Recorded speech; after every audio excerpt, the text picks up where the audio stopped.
அரசு மதுபான கடைக்கு எதிராக பள்ளி மாணவர்கள், ஊர் பொதுமக்கள் திடீர் சாலை மறியல் போராட்டம். அதிகாரிகள் பேச்சுவார்த்தை.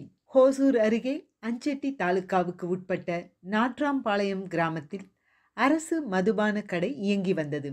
இந்த அரசு மதுபான கடையை டாஸ்மாக் நிர்வாகத்தினர் அருகில் உள்ள புதூர் பகுதிக்கு மாற்றம் செய்ய ஏற்பாடுகளை செய்து வருகின்றனர்.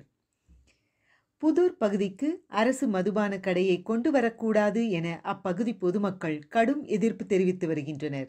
இந்த நிலையில் இன்று அரசு மதுபான கடையை புதூர் கிராமத்திற்கு கொண்டு வரக்கூடாது, அப்படி கொண்டு வந்தால் பாதுகாப்பு இல்லாத சூழலும் குடிமகன்களால் பல்வேறு பிரச்சனைகளும் ஏற்படும்.